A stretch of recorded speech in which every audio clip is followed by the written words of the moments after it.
এর কুষ্টিয়া ৩ আসনের প্রার্থী মুফতি আমির হামজাকে নিয়ে বিস্ফোরক মন্তব্য করেছেন।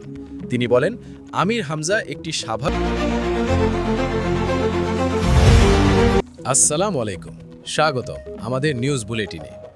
আসন্ন জাতীয় সংসদ নির্বাচনের প্রচারণা তীব্র হয়ে উঠেছে।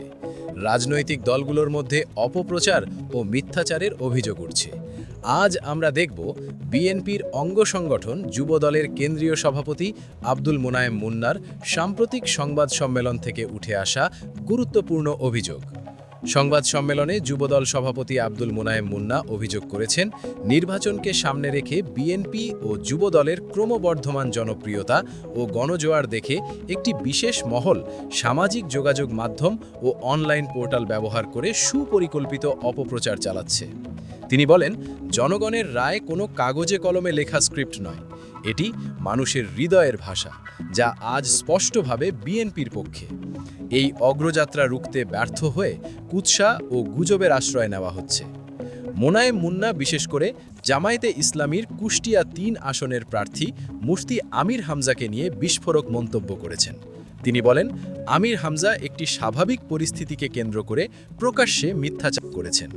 ভিডিও ফুটেজে দেখা গেছে সেখানে কোনো হামলা বা বিশৃঙ্খলা ঘটেনি, অথচ রাজনৈতিক স্বার্থে নারীর সম্মান ও ধর্মীয় অনুভূতিকে ব্যবহার করে নারীদের উপর হামলা ও লিফলেট কেড়ে নেওয়ার মন গড়া অভিযোগ তোলা হয়েছে।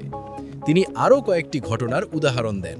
পটুয়াখালীর বাউফলে ব্যক্তিগত অর্থনৈতিক বিরোধকে রাজনৈতিক রং দিয়ে যুবদলের উপর দায় চাপানোর চেষ্টা হয়েছে, যদিও সংশ্লিষ্ট ব্যক্তি ভিডিও বক্তব্যে যুবদলের সম্পৃক্ততা অস্বীকার করেছেন।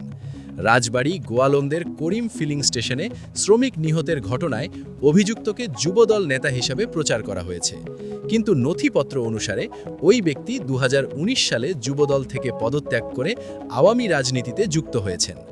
ভোলা ও নারায়ণগঞ্জের ঘটনায় পারিবারিক বিরোধ বা প্রাকৃতিক মৃত্যুকেও রাজনৈতিক তকমা দেওয়া হচ্ছে। মুন্না বলেন, নির্বাচন যত ঘনিয়ে আসছে ততই যুবদলকে টার্গেট করে সাজানো নাটক ও মিথ্যা ভিডিও তৈরি করা হচ্ছে। তিনি সতর্ক করে বলেন, অপপ্রচার ও মিথ্যাচার করে যুবদলকে দমিয়ে রাখা যাবে না।